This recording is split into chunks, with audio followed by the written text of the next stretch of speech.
siyafana nini ungishupha ungihlukumeza ngenxa zebala lami ungibiza ngamagama Ningizimu Africa worldwide emhlaba wonke jikelele sikubingelele la ukhona njengalesi sikhathi mhlawumbe uqala ngqa ukusijoyina noma ukubukela ke lo mabona kude wakho hamba phambili siyakubingelela siyakwamukela ngenhlokomo nangemfudumalo nangenhlonipho enkulu please azi ukuthi lana ke kusekhaya feel at home kwasiya Viva TV1 lami igama ngu-MC Polobas uandile wakwaNgcobo suyina namhlanje ngihleli nodokotela omkhulu Dr. Msuthu udokotela ke olapha esifundazweni sakwaZulu Natal osebenza ngamakhambi. He's a traditional doctor, also a cultural expert.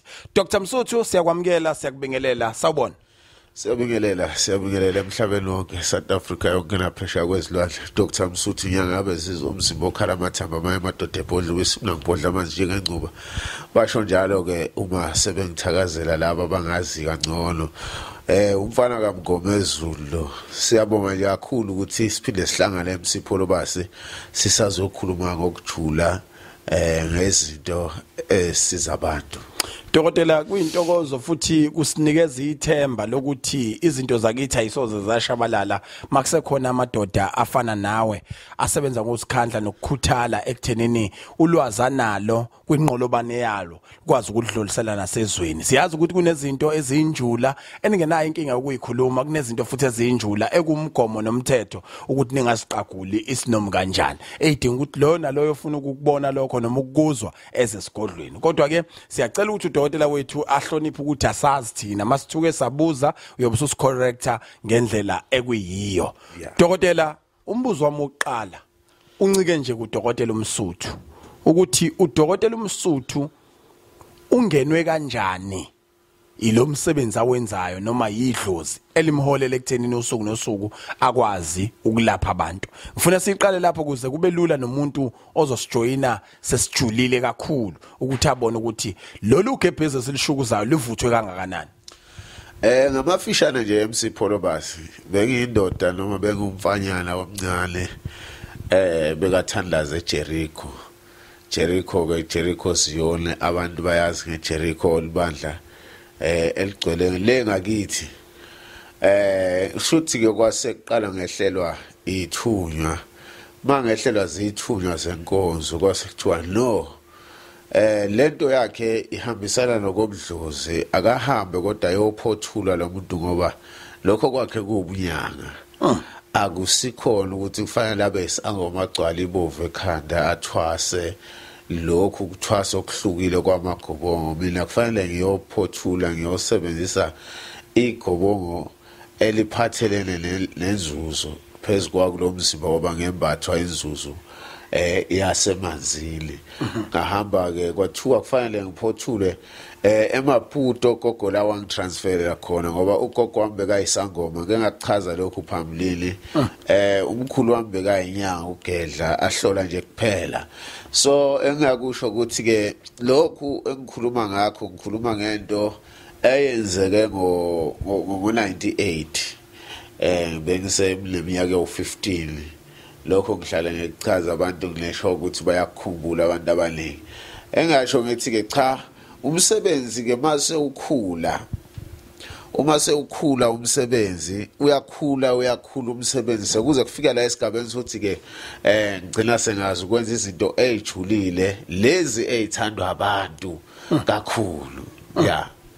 Okay dokotela ngiyafuna ukuthi singene kuyona sigxile kodwa hlasimbe kuze singaphazamiseki kakhulu asithi shuye emakethe masibuya na kanjani siyaqhubeka nodaba okwamanje shenge ungishupha ungihlukumeza ngenxa zebala lami ungibiza ngamagama ungikubisa nami ngomuntu siyafana nini ungishupha ungihlukumeza ngenxa zebala lami. Masihlabela phambili Dr. Msuthu kanye nombukeli lapha ekhaya esemgqugquzela kakhulu ukuthi ke akenze sure ukuthi uyasubscribe enze sure ukuthi ube ingxenye yohlelo luze liyophela khona ezokwazi ukuthola ke nezingcukaca zika Dokotela uMsuthu. Dr. Msuthu namhlanje ngifuna sikhulume ngento enhle kwabanye yimbi futhi sekudlalwe ngabo kakhulu abantu. Mhlawumbe uhlaziyele namhlanje ukuthi umzali ozala ingane ibe indodakazi ekhaya uyayibize ngenkosazane kodwa sesiqambe siyezwa kukhulunywa ngenkosazane yenhlanhla inkosazane yamanzi amafutha enkosazane enithaka ngawo nezinyanga. Ake siqale la ebukhosazaneni ukuthi yini inkosazane nina njengeyinyanga enifundiswe ngayo neniqonda kabanzi ngayo. Yenzani kubantu? Isiza ngani? Unabe nje ngokwanele. Ngokobunyanga Pholobasi. Inkosazana esingakhuluma ngayo ikhona inkosazana yasolwandle, ikhona futhi inkosazana yesiziba. Inkosazana yesiziba ayinawo umehluko omkhulu nenkosazana yolwandle. So inkosazana yolwandle ngithanda ukuthi abantu isikhathi esiningi mina nginakho ukuthi ke ngithola into efana namafutha ayo inkosazana lapha endaweni okuthiwa isemashishi la ngijwayele ukuhamba ngwalande khona ngizothaka ngawo izinto ezithile. Nethi ke inkosazana ayizwani nokushisa uma wena uzoyisebenzisa mhlambe sithi sikunikeza ibhodlela lamafutha enkosazana sithi hambe uyowasebenzisa ugeze ngayo or uyagcoba or uwenzani. Uma uzosebenzisa lento kuyofanele ukuthi ungasebenzisa amanzi ashisayo ngalelo langa ngoba ukusebenzisa kwakhe amanzi ashisayo uyamshisa lo muntu ngoba lo muntu ufuna ukuphefumula la kuwena enza umsebenzi avule lokukhanya.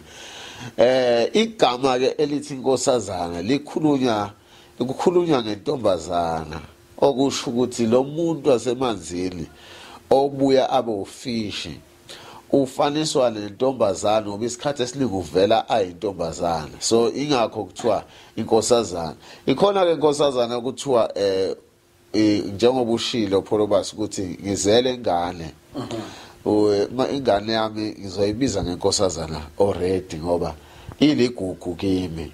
Okusho ukuthi lenkosazana yasemanzini nayo iyigugu lasemanzini ngoba emanzini ayikho into engekho. Olwandle ikhona inkomo, olwandle ukhona umuntu yona inkosazana.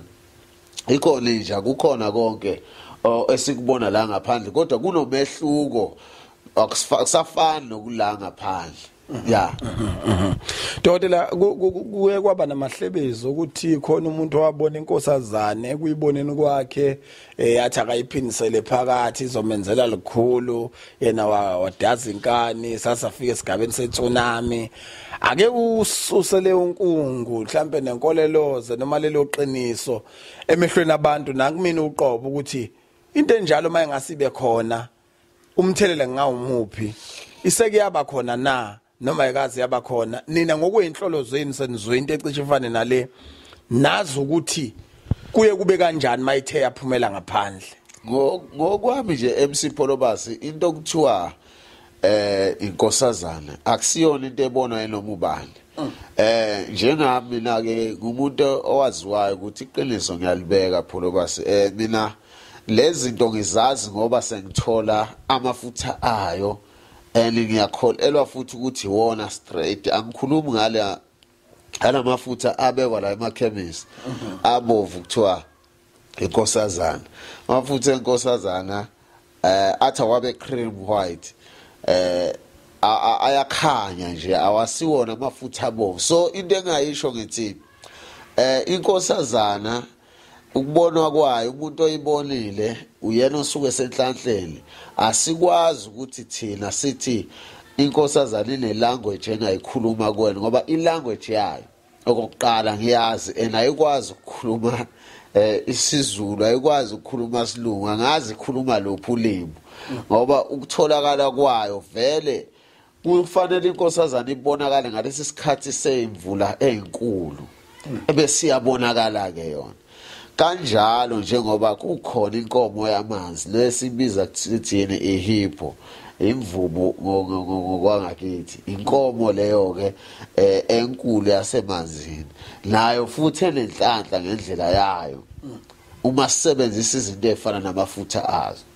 Okay, so lento ke efana nalezo ke izinto lezo ezithe ukujula singeke sithi ukhona umuntu othi yena mina ngakhuluma naye angitshela ukuthi angibuyele ngaphakathi. Asazi ke mhlambe ke ngokwesiphiwo sakhe umuntu ilanguage ekhulunywa inkosazana mhlambe uyayazi. Yeah. Dokotela kuthiwa inkosazane ayiyona lento enichazayo futhi ayiyona lento echazwa abelungu. Yeah. Makuzochaza omunye uthi inkosazane isilwane esisabekayo esihlala emanzini esakhiswe komuntu esingemuntu lo ntomfisha esiubona kuma TV akusiwona lo inkosazana.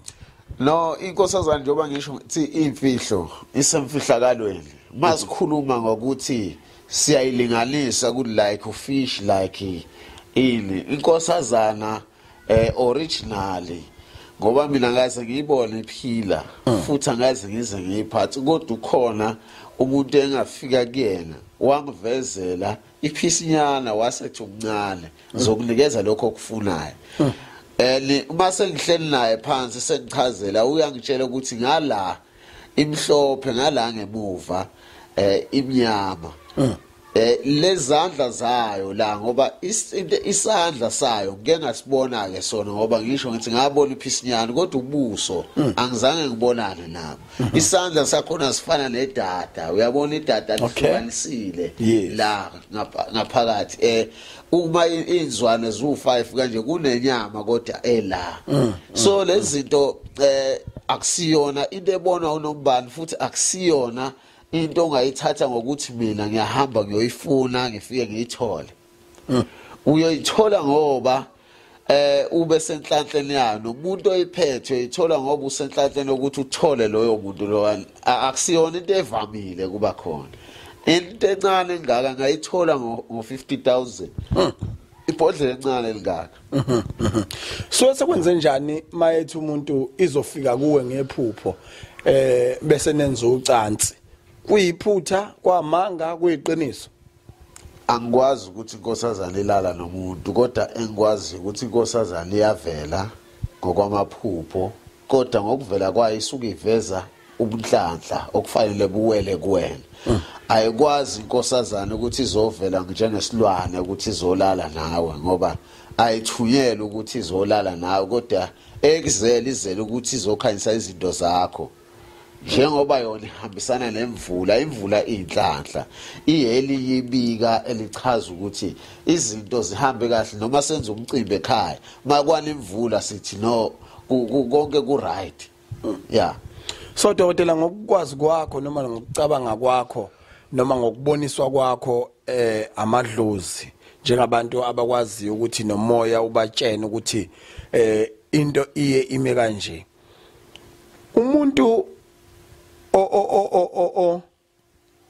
oba neziqu zokuthi inkosazana ingakwazi ukumsebenzela noma umuntu ongaphunyeleliswa inkosazana kuye kudingeke kube ukuthi kubo wayekhona yini osebenzisa lo hlobo lomuntu oluthakwa nenkosazane noma yinto engalekelela nanoma ngobani mayengafika lapha esigodlweni kaMsuthu. Into engalekelela noma ubani Pholobasi ngoba asikwazi ukuthi sithi ubani wayenenkosazana ngoba inkosazana akwazi kuba nayo iphila. Uthi wena uzoba nenkosazana oyifuyile akusiyona phela inkomo le. So umuntu wayesebenzisa makuthi kwakhona umuntu oyisebenzisayo emndenini wayesebenzisa ngoba ithakiwe nezinto ezithile akakwazi kuba nendawo angayifuya kuyona ngoba leyanda kuyona into ongayifuya ngoba egcineni kwakhona vele izohamba. Yabo izofa mawona uzoyigcina endaweni nokushisa ngoba izwane endaweni nokushisa ayitholakali noma ikuphi. Umuntu okwangitshela yona wangitshela ukuthi endaweni esematsheni la ulwandle oluthule khona noma ezibeni ezithule isabekayo yila uzokwazi ukuthi uyithole khona. Yeah. Dokotela iyafa yifi ngale kokubulawa sengisho ukuthi siyafika isikhathi sokuthi ife iphila njengomuntu iyafa ekugcineni ayikwazi ukuthi ingafi ngoba kodwa ke lokho ukufa kwayo kuyimfihlo kaMveli Nqa ngoba uNkulunkulu mayidala lezi zinto ziyafana nathi.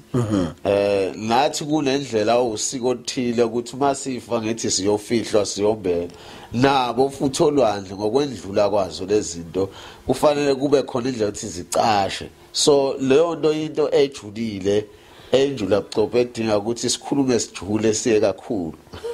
Yiziphi izinto eyilekelelwa yiyo ukuba zime noma idlondlobale noma ikhule mangingeza lapha kwaMsuthu yiziphi izinto othi le iyadinga ukuthi ngithake ngalophi isinyana kwenkosazana uma nje ngibhekene mhlambe necala uye uthi thasini ngizama ukwenza example kanjalo uma ngenza izinto engine sure yazo ukuthi lapha ekhaya masisebenzisa lamafutha azo sisuke sithaka senza into yenhlanhla isikhathi esiningi noma uthola ukuthi kunomsindo ekhaya ekhaya makunomsindo abantu bengazwani le nto engiyakha ngale nkosazana ifike ikwazi ukucisha loyo msindo kulelo khaya kuze kube khona ubumbano nokuzwana phakathi kwalo mndeni abantu abathi badinga into yebusiness ngiyangibasiza ngawo lamafutha ngoba azokwenza into ngikhulumisa into ngawo yenzeke ebese kuzoba umuntu othi mina cha udala nje ngihamba ngiye enyangeni ngiyofuna izinto zenhlanhla kodwa ngaze ngubone umehluko umuthi awungisebenzele ngimqala ngalo iconsi lapha ngithi nje kulela consi la lenkosazana kuza kugezeke lokuthi yena umuthi awumsebenzeli into ethila imisebenzi kanti sifuna ukuthi kuvuleke le yanto nabantu ababesebenzisa umuthi kubo ababavala ukuthi futhi bangalapheki ngomuthi akufike kugezeke konke lokho phambi kokuba asebenzise umuthi esizomnika wona la ekhaya simqalisa lapha. Dokotela kuyiqiniso lingakanani ukuthi uma usebenzisa inkosazane kunabantu abangamelani nawe sanhlobo uma uthola umuntu okwazi ukuyithaka kahle nanoma ngabe yini uyadambula nje uyomelana kanjani labantu ngoba phela wena unomkhulumeli emsebenzini osebenza kuona akufanele isikhathi esiningi labantu laba bafuna ukuthi banyuke ekhundleni zabo ngiye ngibatshela ngithi wena udinga isigubhu ngoba wena usebenza umlungu ufuna ukuthi ukhule kuphela emsebenzini wakho bakunikeze iposition fanele siqalise lapho and then ugezwe nangayo and then bese sikunikeza inhlanga esizokuthatha zikubeke endaweni njengoba nje lapha ekhaya kuzoba nespecial kulo December mhla ka4 abantu abaningi mhlawumbe bakhona bayoba nenhlanhla ukuthi bathi kubanikeza ngoba into encane angikwazi ukunikeza abantu abaningi. Dokotela usekulapho kuspecial abantu abanjani ababhekeke ukuthi befike kuze nomunye ethi noma ngabe kuthiwa kwenziwa nenye kodwa sengiyoyikhalela kudokotela ukuthi cha lawa kwenkosazana nama ngiwathole. Asikhethe bala lamuntu kodwa isibalo sibekwe nje ukuthi 95 only wabantu esibadingayo kulesi special ngoba akufanele ngithathe abantu abaningi kakhulu ngoba ngogcina sengikhala nami ngigcine ngithi hayi umuthi wami umoshekile ngoba abantu imali bazobe beyikhokha incane kakhulu ngalo lwasuku ngidinga abasifazane baphathe nje besilisa baphatha 1.5 besifazane 1.1 ikhanda lomuntu so kuze sikwazi ukuthi ke bese phatha indwangu emhlophe ngoba lapha sikhuluma ngesambulo isambulo senhlanhla isambulo makukhulunywa ngesambulo senhlanhla sikhuluma ngokuvuleleka kwezinto zabantu izinto zabantu kuze sikwazi ukuthi ziye phambili nababuyele emsebenzini kanjalo kuningi nje nabamabhizinisi abo abafuna ukuthi hambe kahle ku December no January bengabulawa indlala abeze nje ngalezi imadlana zabe encane. Okay, yeah.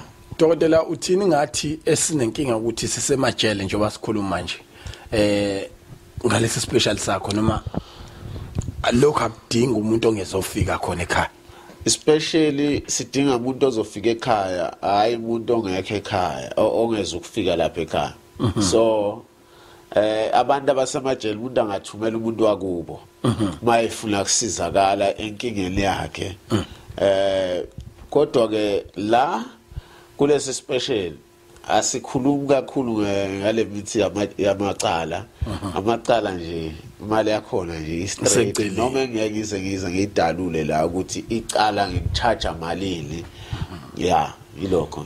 Dokotela singakulindela yena ukuthi mase sifikile ngaleli langa kepha kuba ukuthi ikhona eminye imilingo abantu abakwazi ngayo noyenzela abantu njengazo lezi jajulisa abantu kakhulu uma bebuka ama video akho lapho kusuka kubila khona amanzi zonke lezi zinto ezinjalo noma lokho kuyoncika ekuthenini isikhathi siyavuma yini ngenxa yomthamo wabantu. Kuyoncika ukuthi isikhathi siyavuma nokuthi ke angikwazi ukuthi le yanto engiyenza lapha ngiyenzele wonke umuntu. Kunekhethelo labantu abenzela le yanto noma kungelona ikhethelo kakhulu kodwa kusekuthelini ngalesikhathi mina lezi zinto zakithi zikhuluma nami ziyavuma yini ukuthi lo muntu angimenzise lonto ngoba abantu abafana sikwazi futhi abantu kuba lapha ngendlela eyodwa bonke. Abantu banokugula okwahlukahlukene ngeke ngibe nebhakede elilodwa lentelezi wonke umuntu onecala onani ngimenzela leyo nto leyo kufuneka umuntu ngimenzele izinto okuthiwa kimina ngimenzele zona.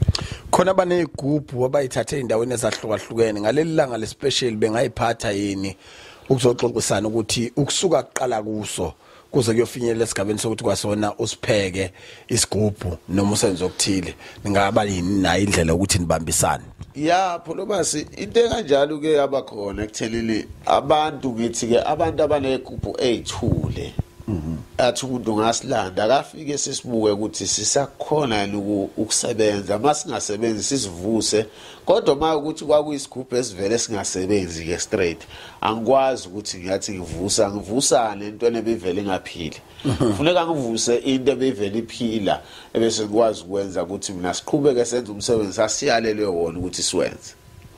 Udokotela uMsuthu ehleli naye otholakala endaweni yaKwaZulu Natal kulula kakhulu mawuya kuyena uyabhala nje uthi Dr Msuthu eyokuthatha kikufake egcekeni iNavigator wena driver kanti ongadrive idokotela mhlawumbe wehlike emakethe noma wehlike edolobheni eThekwini noma usuke eairport eKing Shaka uyenze njani ukufinyelela kwena? Ongadrive mayifika nje eThekwini edrobheni uya lapha kuNanda Rank ufuna imoto eze Newtown A emaplazili istop kanhlangothi ila kutholakala khona lapho. Kanti ke kungakusiza nje kakhulu ukuthi ke uqaphele ukuthi ufanele ubhuke kuqala ungavele nje uthi uze kumina ungabhukile ngoba ngiyajikisana nje impela mangifuna abantu mina abancane ngosuku mangasilona usuku lwespecial ngosuku lwespecial esigcina ku95 kodwa sekuqale ukubhalisa sekuqaliwe nje ukubhalisa angisho ukuthi ispecial lesi umuntu akakuzwe kahle lokho isambulo senhlanhla lesa kusona special inombolo nje obhalisa kuzona u0783277W134 Speed sibhalise ku0766419167 asiphinde zombili dokotela 078 32 7W134 and 0766 41 9167 yeah. Dokotela ake sibuke into ethi sengashonelwa amadoda cisha adlulile kwamathathu. Wonke ngisuke sengigadene nawo lokho kukhomba ukuthi ekhaya badlile kulotsholiwe qediwe. Kodwa njalo mina nginento sekuze kwathi yimi ngibulala amadoda ngingawakhimbili ngalutho kodwa into engiyenza ukuphila nje nomuntu siyocansini sijabule sihlale futhi inyanga noma iminyaka noma emibili kodwa mina angihambi kuqala ngisekhona namanje sengihanjelwa amadoda asemaningi. Umuntu onjengaloyo usuke nankengani exazululwa njani lapha kwaMsuthu? Kuyenzeka MC Pholo basi ukuthi uthola ukulo muntu unelubo elikuyena okuyilona elithatha labantu besilisa kuphinde futhi kubo ukuthi lo muntu kunento mhlambe waphuma nayo kubo eyisifungo nesibopho kubona olthothi lento isetshenziswa ekuthelini uma yohlangana nomuntu wesilisa kufanele ubudlelane bakhe kubo ukuthi buyaphela noma kubo ukuthi umuntu azwana naye uyabhubha emhlabeni ngoba injabulo ayifuneki kuwena isikhathi esiningi abantu okwenziwa kubona lezo zinto yilabantu othothe emakhaya abazalwa kuwo kunabantu abafungile ukuthi abangagani noma abesilisa abangaganwa uma sethi uyaqala uthi uyadlubulundela mhlawumbe ngedlozi lasekhakholile uthola uthi lona liyalwa ukuthi akayithole lento lokuthiwa akangayitholi kodwa egcineni bese lento aboshele ngayo igcile bese yambulala ke yona sibulala umuntu lokazwana nawe injabulo yakhe iphelela lapho. So abantu ke ngithi mina umuntu onjalo ku right ukuthi afike simhlole ake sichitha amathambo phansi sikhulume ukuthi yini inkinga azosiphendula amathambo nezithunya zokusiphendula ngoba ngenhlanhla mina MC Polobas angihloli ngemathambo kuphela kodwa ngihlola nangokuthunya la emzimbeni ngoba ngisho noma kuthiwa ngikuphi ngiyakwazi ukuhlola akuvimba ukuthi ngikhulume phandle mangisendaweni enomsindo kodwa nje mangithi ngisemotweni ngiyadrive nguphi mayisifikile lento iyakhuluma. Dokotela mhlawumbe kusitshene recipe yomuntu ofake ukuhlola ungathi singambona kanjani ithini impawu zomuntu ongazi lutho othi uyazi?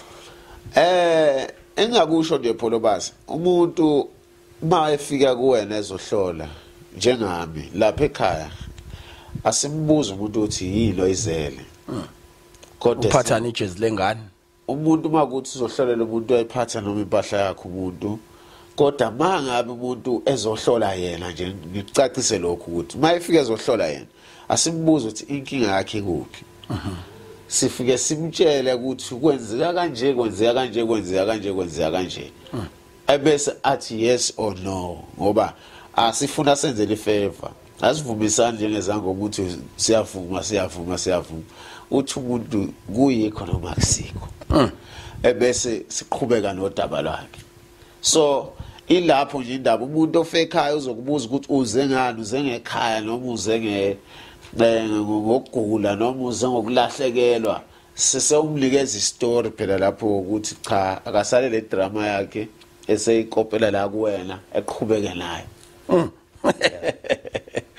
Dokotela ake sibuye size la kulaba abantu abanenkinga ukuthi wayethandana nobaba ubaba wayethwele manje ubashiya nalezi zinto la ekhaya zakhe ayisebenza ngazo ekuyizinto zokusebenza. Yebo amatekisi asekhona kodwa seqala kuba izikorokoro umuzi uqhumisha udonga uziyakhwehlela ingane kumuncu nje ekhaya kumuncu ubaba wayethwele wena yini ongangisiza ngayo esimene njengaleso lolukhula luhlakulwa njani? Cha MC Polobas kuyenzeka lapho uthola ukuthi umuntu wayethwele kodwa indlela athwele ngayo ziyahluka indlela zokuthwala mhlawumbe wayesayinile contract yamthatha yahamba yomsebenzisi mhlawumbe lo muntu kwakukhona izinto ezizilwane la ekhaya mhlawumbe wayekade ebulala isilwane esithile kwaya gcina sekufa abantu baphela abantu noma abantu bangaphelanga uthola ukuthi wabe siyandlula emhlabeni. Lezo zinto ke zisuke sayidinga amabholo ukuthi zivalwe lapho ke ngiyangithande kakhulu ukusebenzisa esinye seyilwane engenza ngazo okuthile lapha ekhaya ukuze ngikwazi ukuvala lento noma ngihukule lento yakhe ukuthi sithathe sikwazi ukuthi sixhoshe sisuse la ekhaya ngoba uthothi ingane ayisagane kunalento ayithwele ngayo ibhizi nalezi ingane seyumdliwa iphenduka umdliwa ngoba phela umdliwa usuka kanjalo umdliwa usuka ngezinto esizilandayo ziphenduke zifuna ukuba amadlozi la ekhaya ngoba siyayiphahla lezi zinto la ekhaya sithi eyivuka sibantu banambolanda imali mase ngasekho isibuyi ifuna ukuzoba idlozi la elibi ke manje ngoba ayisenaye umlekeleli ekugcineni kwakhona sekufika la ekuthelini ke isiyamosha njalo mabethi bayohlola kuthiwa ingoba kwakuthwela noma ingoba kwakunje kuchaza izinto eziningi konje Dokotela uthe isigubhu masitshontshwa omunye umuntu asisebenza isigubhu masitshontshwa omunye umuntu ngaphandle mayinolwazi lwasi ukuthi asithi mhlawumbe sitshontshe umuntu lapha ekhaya owazi ukuthi lesi sigubhu sivuswa kanjani sihlanjululwa kanjani singamsebenzela kodwa ongasazi nje azothatha isigubhu sami ongangazi angeze simsebenzele ngoba sicatshwanga futhi kuyena kanti umuntu ozositshontsha asazi ukuthi lesi sigubhu lesi siphahlelwa ngemvu siphahlelwa ngembuzi or siphahlelwa ngenkukhu asiphahlele na ahambe siyogcatshwa kuyena emzimbeni siyomsebenzela. uDr Msuthe behleli naye usuku mhla ka4 kwaZulu Natal usuku ke lapha ethi khona uzobenzela bonke abantu isambulo senhlanhla. Dokotela mawunganikezwa iphamgani noma ke AK47 noma ke bani centimeter nithi lokho 3 mm ibekwe nje la inhloko kuthiwa ake utshena umuntu ukubaleka kwalolu suku la ngomhla ka4 umenze abone ukuthi kungakanani oyobukwenza ngalelanga uma ungakuchazanga kahle ziyakhala emsipho basi mina angisiyo umuntu othanda ukuyigatsha kakhulu noma ukuyiphakamisa kodwa ngingakusho ngithi abantu mhla ka4 phatha indwangu emhlophe imitha noma ihalf emitha uphathe imali yakhe esandleni ukubaleka kwale special abantu bayahamba baye emakhaya bayofuna ukuthi bahlangane nemndeni yabo khona imndeni enokuganga lapha uzothola ukuthi uye ekhaya uthi ubuyele ekhaya ubuyele emsebenzini izinto zakho sezivalekile kanti mawuqale le special sizokwazi ukuthi sikline ubumnyama siphinde sivale izinto ezimbi phezukwakho ngoba ikhonto ezoyitshala kubantu emzimbeni eyimfihlo yalapha kaMgomezulu kodwa futhi engabulali engenakho ukugcina sewuzisole egcine ukuthi ufake izinto ezirong so ngalelo langa lelo ngithi umuntu angaphuthele khona kazokubona okuzokwenzeka okuhle ingakho ngithe angeke ngisebenzise leli thuba ngoba sebeshila abantu abadala ukuthi abantu angibenzele isambulo senhlanhla ngase ngithi angeke ngithi ke special ngoba ngokwemhlaba wonke abantu bazothi into ephuthumayo is special eqhamuka nje kanje ngabe khona into ethinta umkhoma ozosenzela yona futhi lapha ngoba abantu abaningi babaza kakhulu ngesigubhu sakho somkhoma ukuthi masuthinta esona wasuthaka nokuthile kubona izinto ziyakhanya ingakho ngithi kukhona izinto ezizinhlanga ezizobekwa emzimbeni womuntu kodwa akusibo bonke ngizoba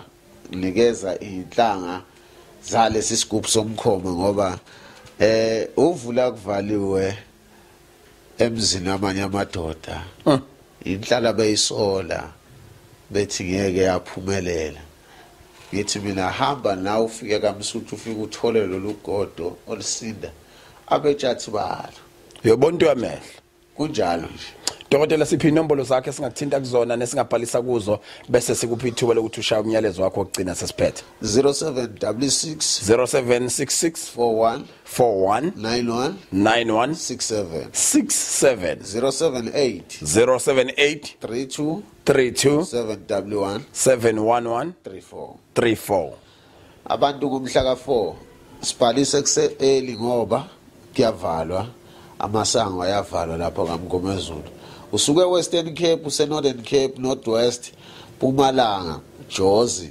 siyanibingelela nonke siyanithanda lapho nihlezi njalo ningifonela bayabhuka abantu base Eastern Cape angazi wena ola iKZN mawusathe ithambisa ngizokuvalela ngogodo lapha eminyango South Africa ningizimu Africa sibonga kakhulu kuwena Dr Msuthu siphinde sibonga nimbukele kade bukela lohlelo sicela ukuthi lama video niwashare sicela ukuthi lama video niwalike niwafollow but please ngiyacela nganza kwethu masufikile kaMsuthu wenze sho ukuthi uyangixhawula usuku umhla ka4 ziyobe ikhala nami ngiyobe ngikhona kuso lesi sambulo senhlanhla okwamanje siyavalelisa sibonga kakhulu dokotela danko Siyaviva awuboni kumnandi Siyaviva no MC Kolobas Siyaviva awubeke kumnandi Siyaviva no MC Kolobas Siyaviva uwe kumnandi